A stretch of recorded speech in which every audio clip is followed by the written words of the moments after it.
Thank you very much, Team JNU, who has given me the opportunity to speak about the Indo-China relations and the troubles we are having recently.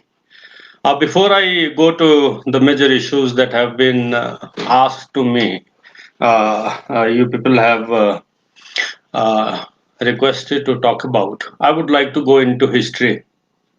And before that, I would like to locate the problem where we stand, what kind of issues in 21st century we are facing today. See, in 19th century, we had a great debate, and then there was a nation-state movement throughout Europe. And this movement was primarily based on the issues of ethnicity, culture, history, and states were formed, states were raised on the basis of these cultural and ethnic bases. So 20th century again we followed, the third world followed the Western discourse of the making of the nations.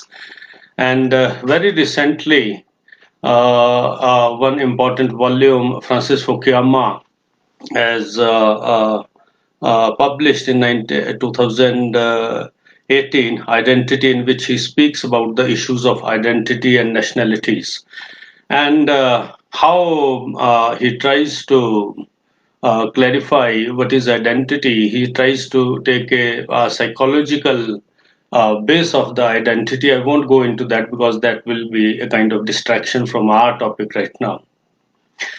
He says that in the post 2008, especially in the post 2000 9/11 event, and then the economic regression that we had in 2008, world has been facing some serious identity problems. We all know that the anti-immigrant movements in Europe and United States are on the front, and people are disturbed with these events. They have damaged the economic dimension and the social dimensions of lives throughout the continents. And this has resulted in the one famous quote is that when nations suffer at domestic level on front of the identity and legitimacy issues, they assert on borders, and this is happening now. This Chinese assertion over the borders is one reflection of that. I will come to it later.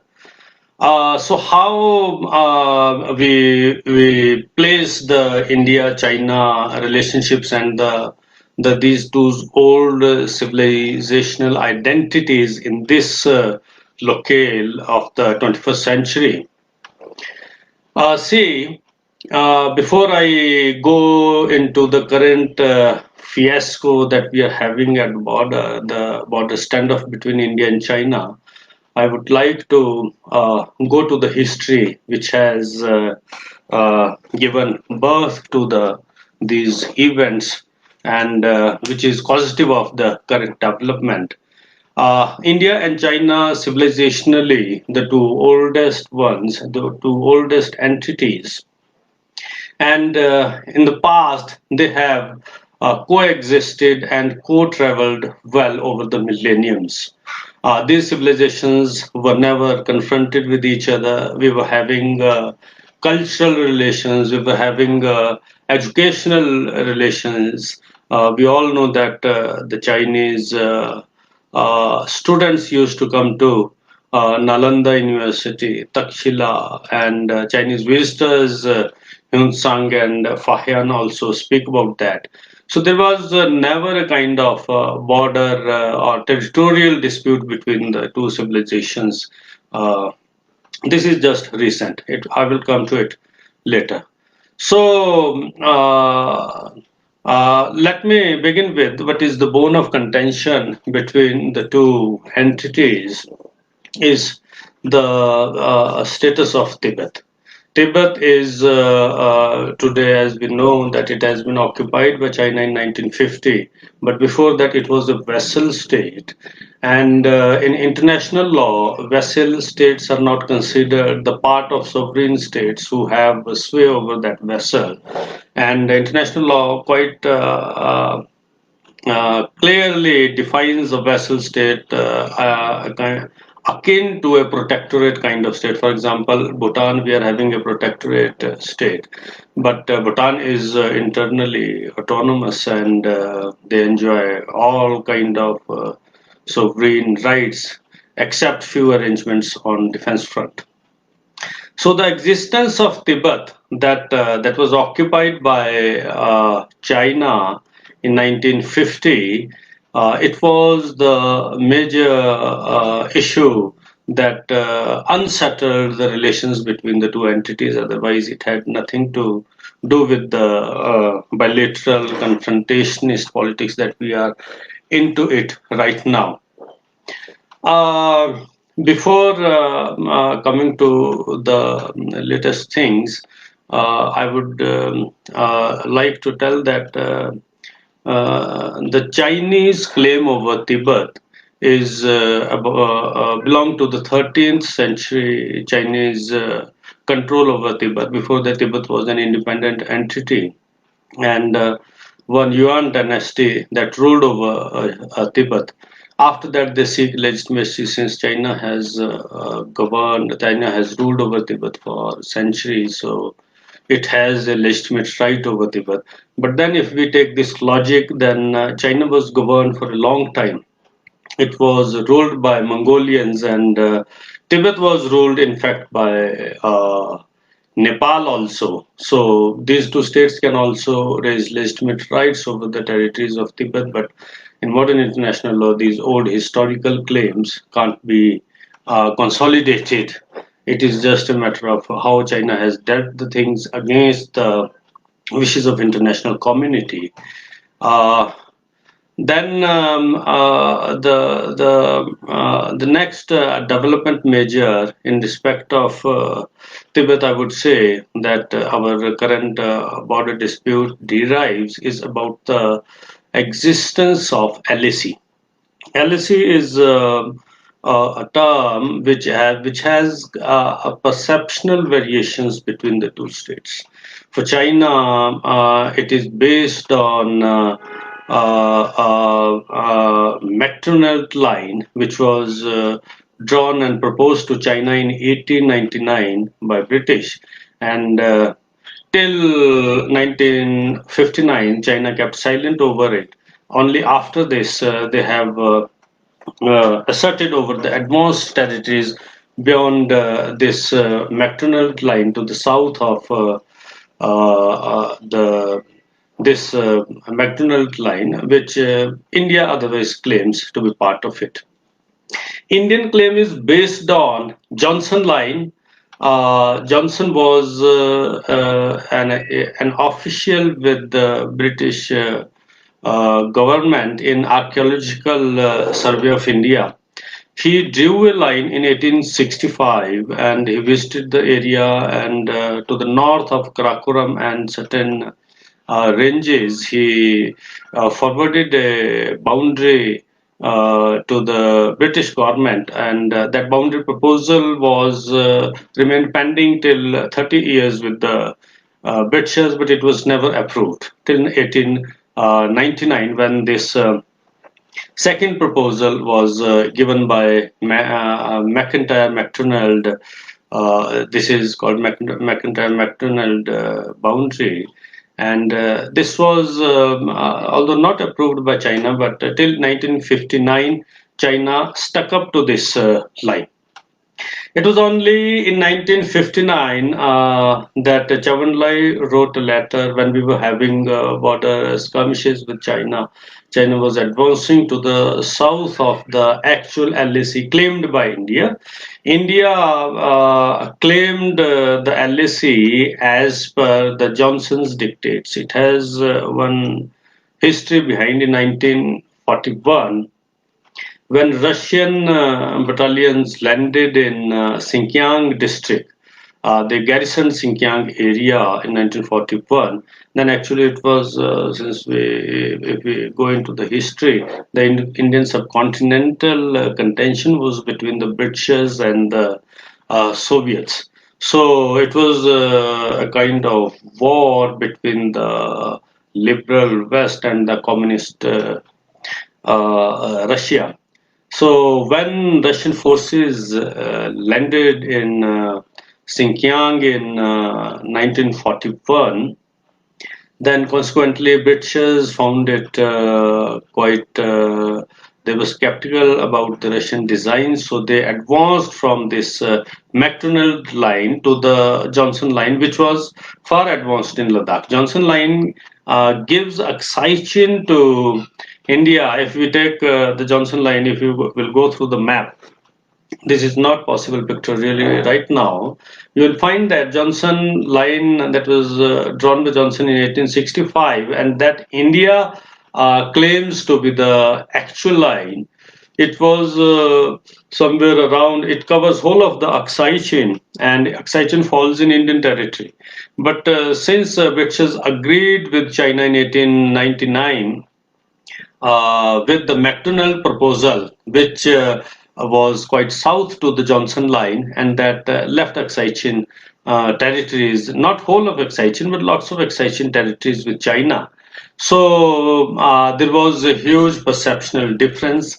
India follows the Johnson line, and China was following this McDonald line till 1959, when Chou Enlai wrote a letter to Jawaharlal Nehru, and he told clearly, since we had border standoffs at that time, even violence took place in 1959, and then that letter makes it crystal clear that China drew a new map in the Ladakh area, and that was quite southeast to the. They entered far into the Ladakh territory, Ladakhian territory, and that was not acceptable. And Nehru rejected that proposal. And it was in the aftermath of this development that Nehru went for the forward policy, and that was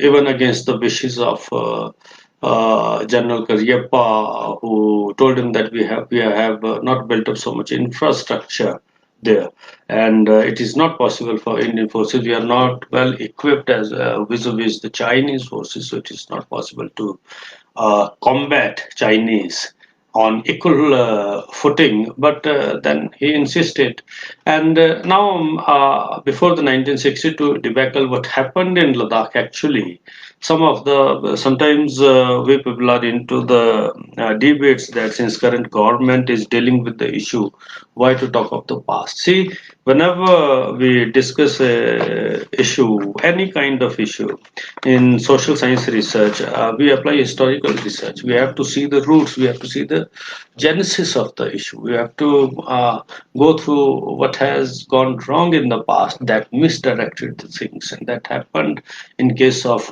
India-China relations also, which were otherwise they were the co-seller. They were never combatant in the past. It was just because of that these kind of relations have developed. Nehru government, who simultaneously held the foreign affairs department, his foreign policy was little bit over idealistic, and it had inbuilt, I would say, dichotomies. Since on one front he went for Panchsheel with China, and Panchsheel was signed only for 8 years. Why not 25 years? Why not 30 years? It was on China's insistence that they went for 8 years term of Panchsheel, and it was signed in 1954. That made it mandatory for the two parties not to infringe with the borders of the sovereign states. So China waited till 1962. Even before that, in 1955, And from 1951 to 1956, the story is different in Aksai. They kept on intruding into our borders. Hundreds of thousands of intrusions were there. And when the Panchshel period ends in 1962, they went for their individual determination of the territories, and they wanted to impose their opinion of the territory, which was against the Johnson line, which was far beyond the McDonald line, which China had been following till 1959. So it is quite strange.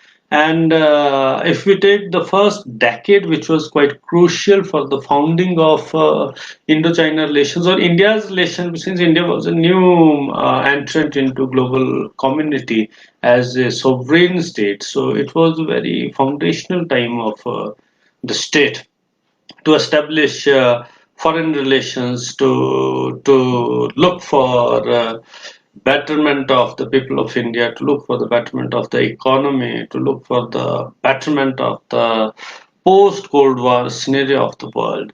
So what happens that Pakistan and India were inimical brothers. They were opposed against each other after the partition, and they hadn't scope for mutual cooperation against the adversaries, but still something strange goes in between.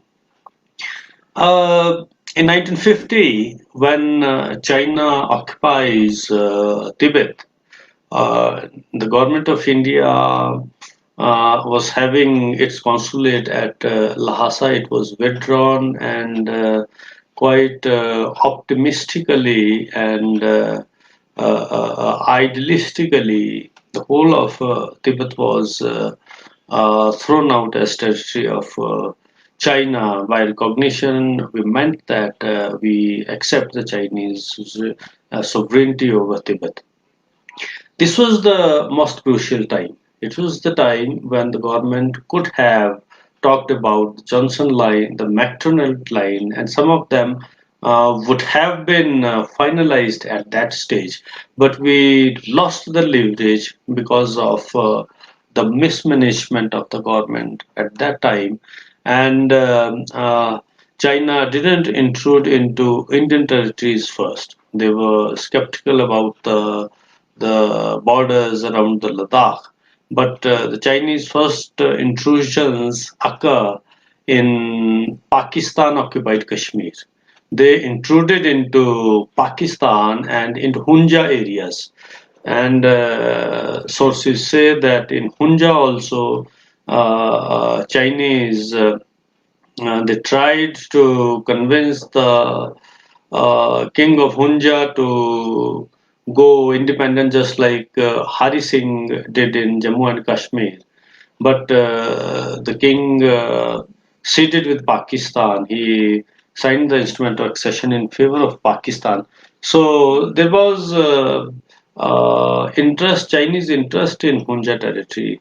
It is later on it was verified when China and Pakistan were having good friendly relations. A big territory around the Raksham area, 3,500 kilometers. A huge chunk of the territory was transferred to China. So they were having designs over the Karakoram, and that was the strategic significance that China understood at that time, and Pakistan understood at that time, but the Indian leadership failed to understand, and they went to the extent of saying that when asked in parliament that why did you accept the Chinese occupation and past recognition, and even about Aksai Chin area where Chinese intrusions were taking place, when Nehru remarked that not even a blade of grass grows there. So these are the things of the past. But how insensitive we were towards the territories which are so strategically significant today. These are the gross mistakes which have been made in the past. Now I would come to two more things here. I would like to discuss that since Pakistan was intruded and they felt insecure from northern front from China. They entered into military agreements with the West, CENTO, and certain other agreements for the protection of its territory. They understood the reality and they understood the scare from the north. But India was sticking to the non-aligned movement. We wanted peace with everyone, good in ideas, but practically what happened in 1962, that was the biggest failure of the Indian stand. Ayub Khan in 1959, when China intruded into Indian territories and we had skirmishes in border, he offered a joint defense union with India also. Pakistani governments we have developed a wrong narrative about Pakistan. We haven't actually understood the internal dynamics of Pakistan and their reliance on the external forces on the basis of which they have been trying to secure security and military equipment for their defense, and they have been ensuring security for the Pakistani state. Ayub Khan in 1959 offered a joint defense union with the um India, and Nehru refused on account of two reasons. Since we were having Panchsheel, we were least scared of China that China will go against Panchsheel, and that's why they waited till 1962, 8 years after the signing of the Panchsheel, since the term was up to 8 years. So India rejected that since we had signed Panchsheel with China, and also since Pakistan had entered into military alliance, security alliance of the West, and India was following a non-alignment line, so it was against the political philosophy of India. So these were the even Khrushchev in 1959. He snubbed Chinese leadership and even refused to shake hand with Mao, telling him that you have betrayed India, you have betrayed Nehru in respect of India. And after that, even Russia-Chinese relations also faced a low in the coming time. So these are the things which have given the birth to the current border standoff between India and China. And now, if I come to one more thing, I would like to mention here that what has accentuated the process of Chinese enemicism, Chinese adversity towards India or Chinese, they have been incrementally expanding over the years, over the borders, and they have been counting these intrusions into Indian territories for years. Even if you take the term between 2010 to 2008, the previous UPA government's time, I was coming across certain news that they had more than 600 intrusions into Indian territories. So this has become the habit. They are into inching forward policy. They move two steps ahead, and when someone opposes, they move one step behind. Even today, if you must have gone through the newspapers and found that in the Pang Valley, they have intruded quite a lot, 15, 16 kilometers into the LAC area, Indian perceived area.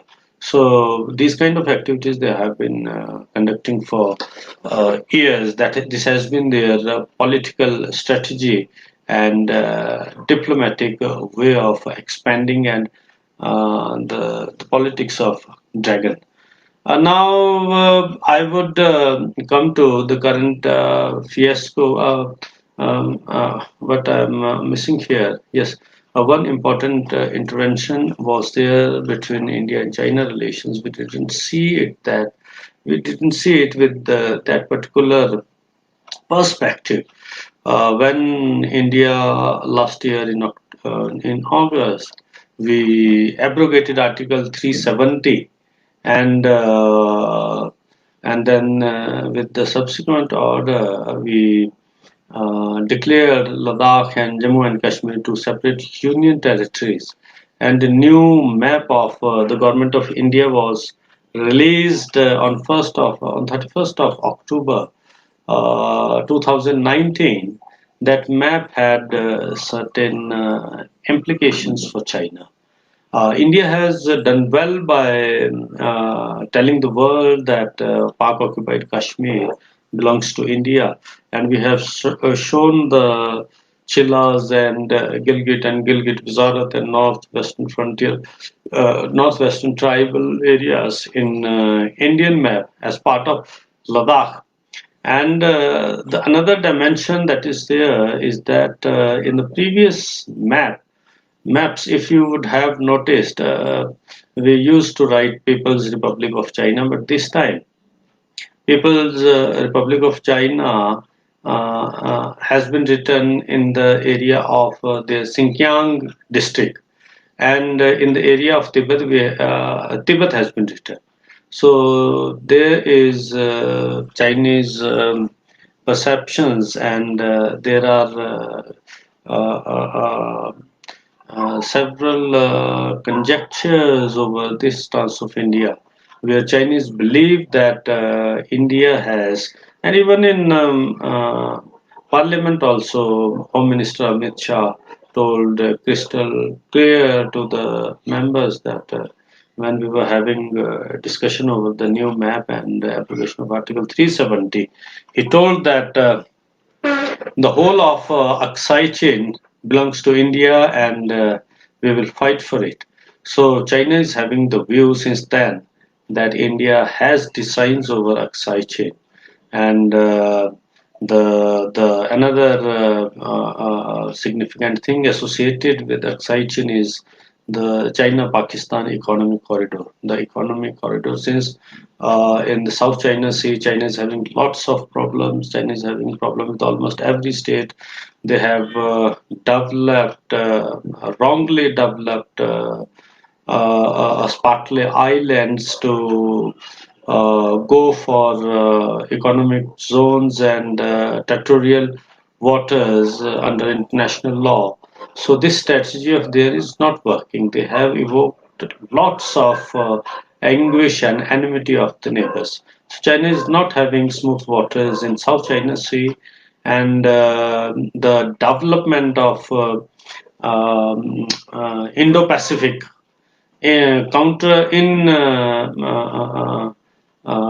parallel to OPEC, then this the evolution of this new organization has implications, lots of implications. United States and the simultaneous development of Quad, which had been which had gone into silence for some years, since it was founded somewhere in 2006 or 7. But in 2016, again, the four states met, and we went for the revival of it, and the simultaneous will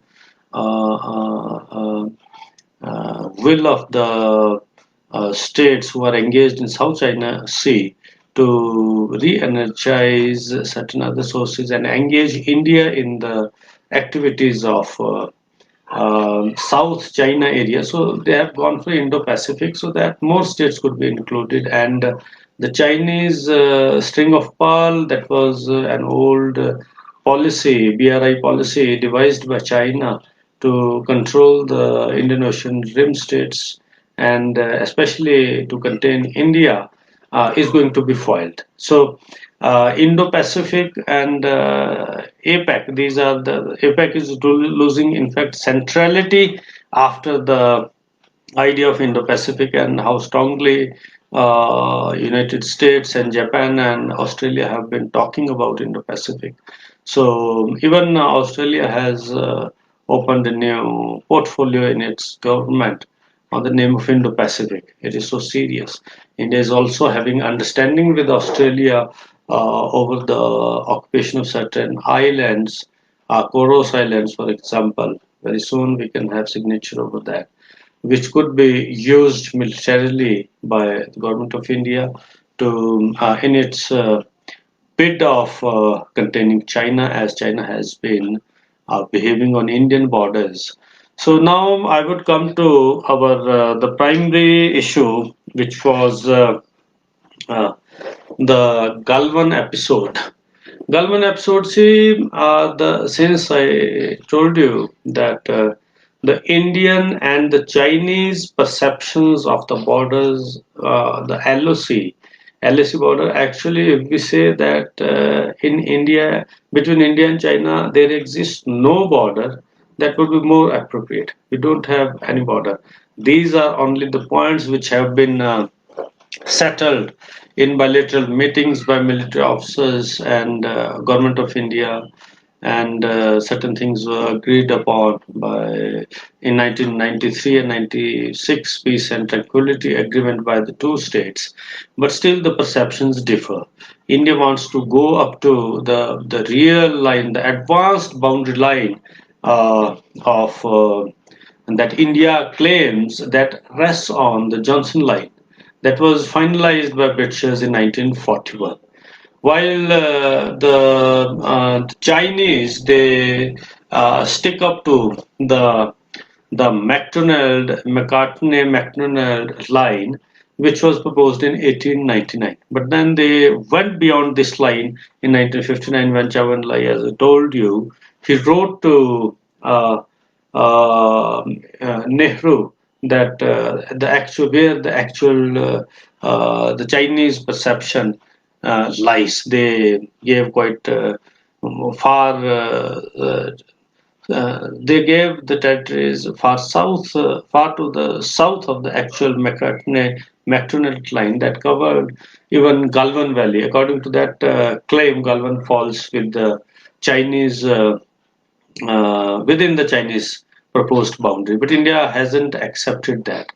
Now, since there is perceptual difference, we go for the Johnson line. They go beyond the McDonald line that can be at best called the Chow Lai line that he had given in 1959. So, if we see the Galvan episode and the post 14 episode of the 15th of June, and then the Pangong issue, where things are distributed among fingers. The movement of Indian forces and Chinese forces is into, we can call that a kind of neutral area. Neutral area in the sense that India used to move from fourth to used to move up to eighth finger, and these are the hills. Fingers are just the long hills. If you have visited Ladakh, you will find that it's a wonderful, magnificent land, and with lots of gifts of nature. And from tourism point of view, I think after Jaipur, it is the second largest visited area of India. So these fingers are the hills, and you get the impression that these are the fingers, but the difference between the fingers is in 2 kilometers. India used to move up to eighth finger, and China used to come up to fourth finger. Now, these movements, these patrolling movements were overlapping in nature. Overlapping. We used to go up to eighth, they used to come up to fourth.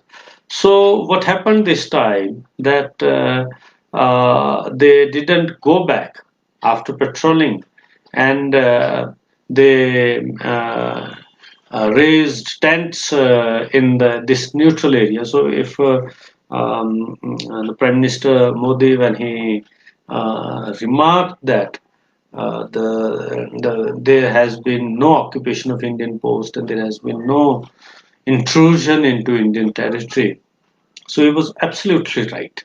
Since this was a neutral zone, and the perceptional difference makes the perceptional difference blurs the things. It makes the things quite vague, and on cartographic images, this is very difficult to unless we settle the things. This is very difficult to interpret. And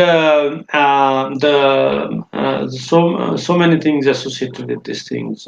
We had lots of casualties, 20 Indian soldiers. But then, see, this is the huge difference between a democratic state and a communist state. They are known for Iron Curtain, and all the informations are hidden.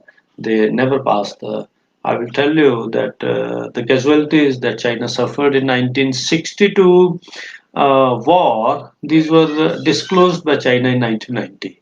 So the casualties which Indian media and even third state media also claim, which is around 40 to 46. Chinese media and Chinese official agencies are denying that nothing of the sort has happened. But they will reveal that after some time, Indian forces have done well, and they have fought heroically there. And China has suffered huge casualties. That's why they have been building up huge infrastructure and the military input into the area.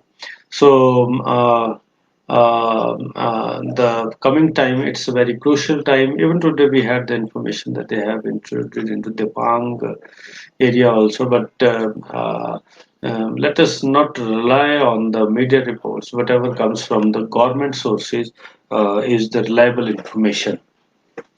This is all, friends. Anything more if you want to discuss? I would bring one more thing that with um, this Ladakh inclusion of Ladakh and Jammu and Kashmir as union territory of India, and abrogation of Article 370 and the release of the new Indian map in October last year, certain more implications for the CPEC. A huge CPEC has lots of things to do with these developments. We have to understand this. CPEC is a $62 billion project that Pakistan and China are having, and it links the Xinjiang province of China with Gwadar Airport. And since it passes through the Karakoram range and the Pak occupied Kashmir, which India claims to be its part, and India has shown it in Indian map now. It is no more a Pak occupied Kashmir. Erstwhile maps used to write Pak occupied Kashmir. We have shown it the part of Ladakh.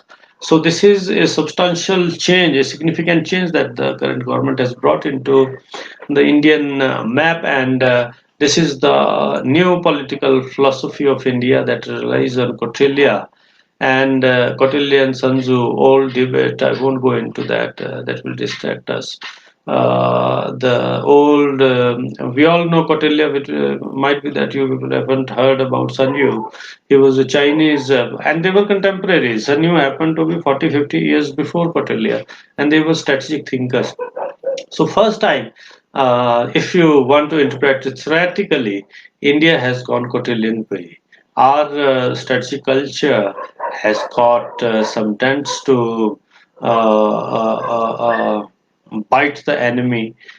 We have got the strong fist behind the soft glove, that is diplomatic parlance in which we talk these things. And CPEC, a $62 billion project, has huge implications for Pakistan's future. Pakistan has very little amount of it has taken on um, taken as loan from China, and they are not in position to pay even the interest. For that, they are having more loaning from international agencies, and the Pakistani economy is having a very, it is in Pakistani history at the lowest ebb. And China, since they are having hard times in South China Sea, they will have trouble in Malacca state and the other state. I am not getting the name. And since India and Australia are having a strong understanding, and Australia is offering military strategic services to India, military basement to India in Coros Island, then China is this CPEC becomes very important for China. China is worried about the future of CPEC because its work has been halted several times because of corruption charges and the Baluch resistance and so many internal dynamics of Pakistani politics. So this is having lots of impact on these current Indo-China developments, and China thinks that